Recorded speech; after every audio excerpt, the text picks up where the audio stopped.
So it's time to start the final stretch of our journey and see what hidden truths lie in store for us at the bottom of the ladder.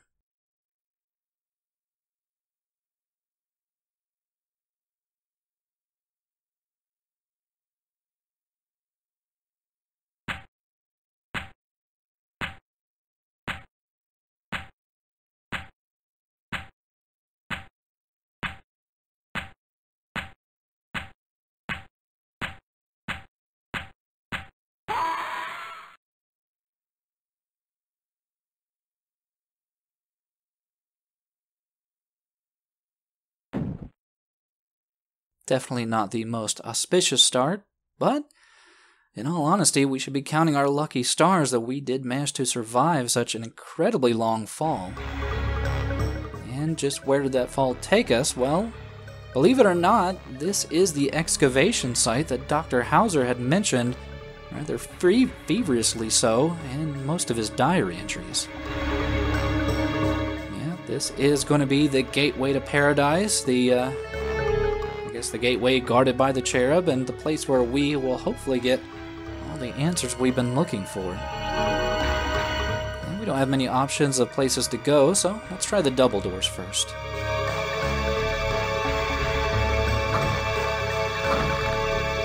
Now, while we do have a nice update in our environment, it does appear that Dr. Hauzer carried over some of his interior decorating decisions. We do get a much better look at the dried corpse model here. It really looks like something has caused its eyes to burn out. Maybe it saw something it shouldn't have. But, more importantly on the corpse, we do find our final key. Very important key to find, and well, I guess Adam just needed a further reminder that, Dr. Hauzer, definitely crazy, definitely a murderer. Seeing as that is already a dead end, it doesn't leave us many other options outside of this other door here.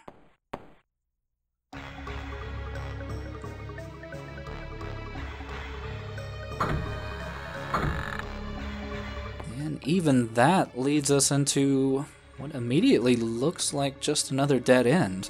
I mean, there's bit of track on the ground.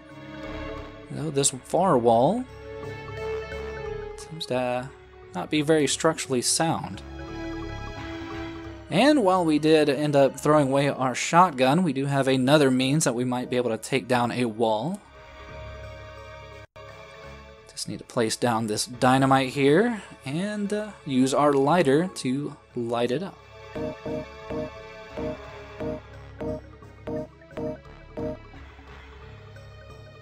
Problem is, the wick is a bit short.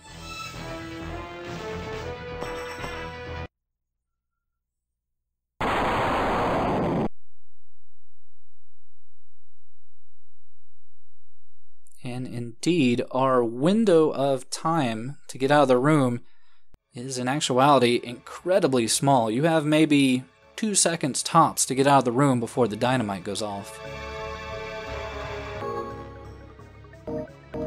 But I think we should be able to get out just in the nick of time. Let's give it another light. And run!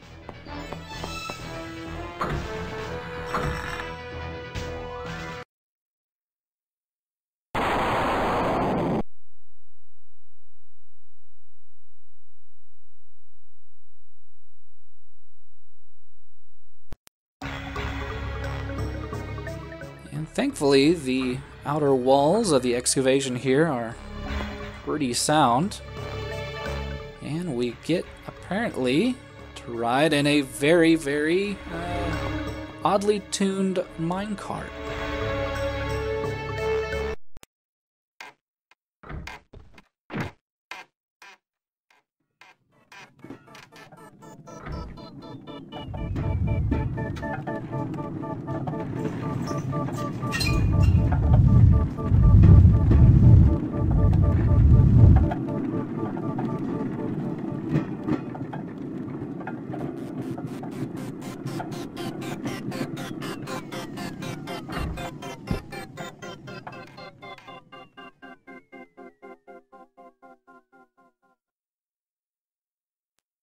Yeah, considering the music so far down this area has been pretty good for the setting, the minecart music was a bit strange, though we can worry about that later. For now, we just have to head into the final room using that bone key that we picked up off the corpse.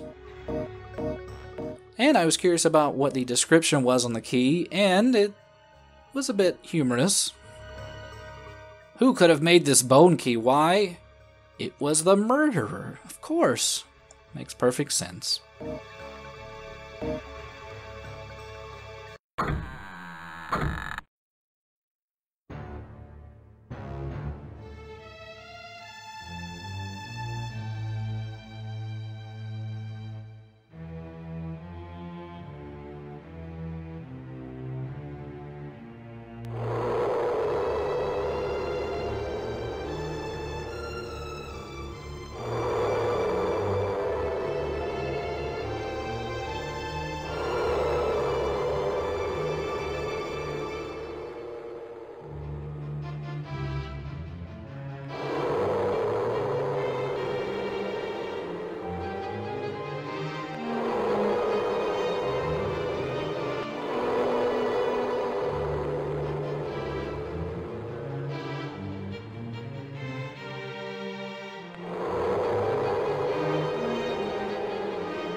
And it's time for our final showdown with Doctor Hauzer. Oh my god.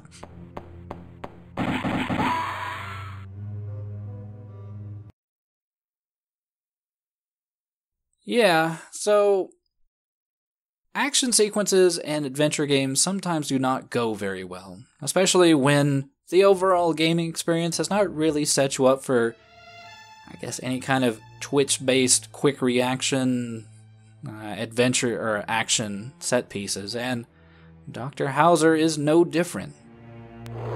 And yeah, this final boss section here, bit of a large difficulty curve compared to the rest of the game. The game has been pretty good about not sticking us into impossible situations or sticking us into irrevocable dead ends that we have to restart the game from. It's just, for some reason at the end here, they decided to put you into a big, horrible, poorly planned out game of cosmic dodgeball here against what I can only tell is the CPU from Tron. I'm not exactly sure what they were going for here with the visual look. I assumed we were going to fight a cherub, but instead we just find a sad old man trying to reunite with his wife, and it immediately sticks us with the worst possible camera angle. So you can use some of the alternate camera angles to make it a little bit easier, but yeah, the hitboxes on the fireballs and the fact that Dr. Hauzer, being the huge windbag that he is constantly blowing us backwards, pretty much makes this a lot more difficult than it should be. And I mean, you can try to run to the sides to see if that might be any easier. It's just the fireballs come out in such an erratic fashion. It just, like, the default camera angle is horrible. The top-down view is not that great, especially with the delayed control inputs. It's just, it may not seem like it. It's just that the best thing I've found to do is to use the first person and just make a blind rush towards his face and throw the picture of his wife into his mouth.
So, as we narrowly escape the confines of Dr. Hauzer's mansion, with it slowly sinking back into the earth from whence it came, I think we are left with a lot of questions as to what exactly just happened there.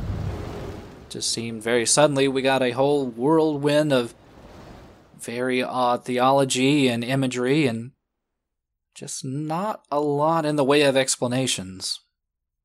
Now, it was pretty obvious that even after death, something about Dr. Hauzer still remained behind, and instead of the immortality that he sought, instead he seemed to have become nothing more than maybe an avatar of the cherub or some other deity. It didn't really seem very Christian-based what was going on there, what with all the fireballs and, I think, Egyptian hieroglyphics. Could very well be that Dr. Hauzer just made a bit of a mistranslation with his studies, but in the end, there's not a lot we can do to find further explanation. And even more than that, well, there's no real evidence left behind to justify or back up Adam's story, just his own insane ramblings in his notebooks, which leaves him to conclude that it's probably best that he not talk about this to anybody, for fear that, much like Dr. Hauzer, he might be seen as a bit of a quack. But yeah, hopefully you guys enjoyed this journey through this forgotten 3DO gem here. I want to give another shout out yet again to Arcane Aria for doing the translation work and making this available so that you lovely people out there can enjoy it on your own. Hopefully you did enjoy watching me play through it. Hopefully I did an okay job of showing it off. And hopefully you will join me next time for whatever it is I decide to do. Hopefully you do enjoy this little gag reel they included at the end instead of credits. But for now, I will bid you adieu and see you next time.